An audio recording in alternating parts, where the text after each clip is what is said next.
Good morning, Year 5. Giving you an early one this morning on this rainy Wednesday where you, I'm sure, will be stuck inside with nothing to do. So I've got some English for you. Right, we're going to start off with spelling. So I'm going to swivel you around and I'm going to point you at the screen and I'm going to tell you what the words are. There's no rule this week. The words are challenge words. So let's see how you do with these. Okay, so your first one is accompany, and that basically means to go with somebody. So you might accompany your mother to the shops, or you might accompany your father to the shops. The next one is communicate, and communicate is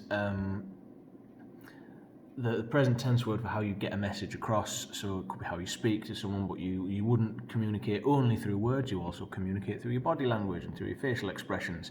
And sign language is another way to communicate. So it's a way that you get a message across.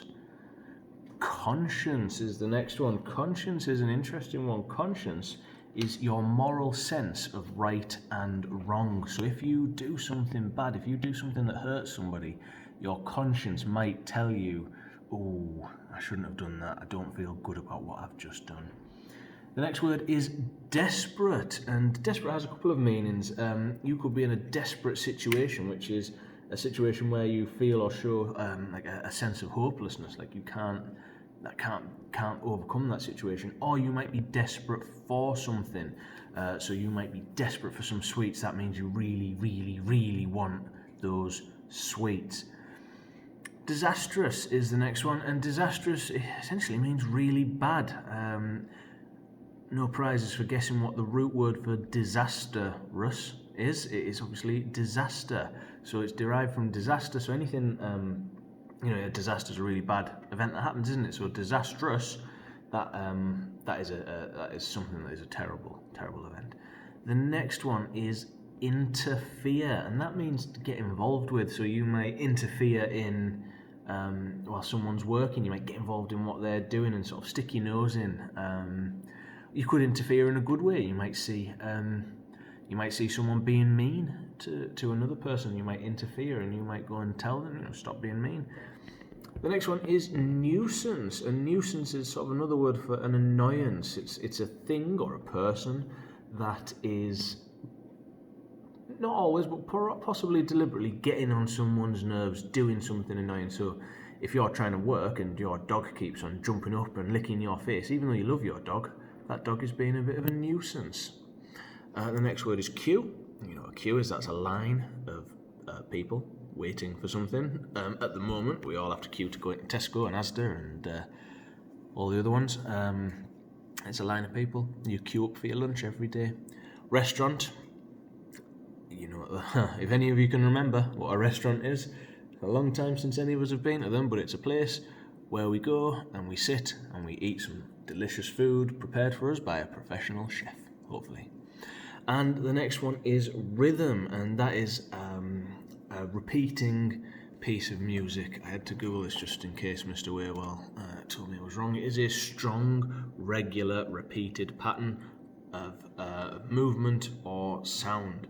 The measured flow of words and phrases in a verse or prose, that's a piece of writing, as determined by the relation of long and short, or stressed and unstressed syllables. Focus on that one. Strong, regular, repeated piece, a pattern of movement or sound. Okay, so there are your words. I'm going to put something on the website, but it's not got a great deal of resources for you to help with that. What I'd like you to do is I'd like you to write a story using these words. I'd like you to write a story using these words. And the best one, no, not the best one, the one that I feel uses the words the best. Yeah, the one that I feel uses the words the best. I'll get one of the Year 6s who's in, or maybe I'll get one of the Year 5s who's in, actually. That'd be good, wouldn't it? Because they're just in a different room. But I can easily get Mr. Beckwith to video them in his bubble. I'll get one of the Year 5s that's in to do a dramatic reading of your story. But this isn't just any story. I had a brilliant story sent to me from last week's Spellings by Harry, so thank you for that one, Harry. So let's hope we'll get some more from some more of you. few things that I want from this story. First of all, I want it to be in the present tense. So think about our tenses. You've got the past tense, which is things that have happened. I went to the shops. I walked the dog. I ran after the ice cream van yesterday. That's all in the past tense. I don't want that. That's things that have happened. You've also got the future tense, which is things that are going to happen.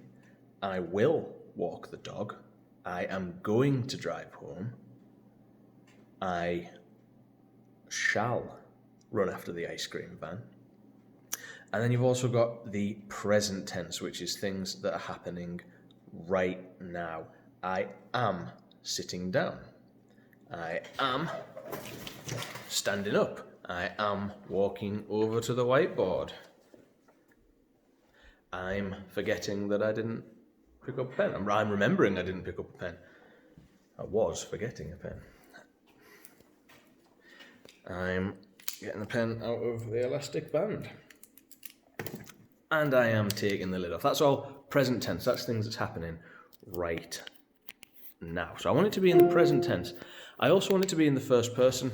So that means you are writing it from your perspective. You are the main character in your story. It's about you. Okay? So just like when I was walking, I was talking about myself. I am doing this. I am doing that. I am going to do the other. Okay?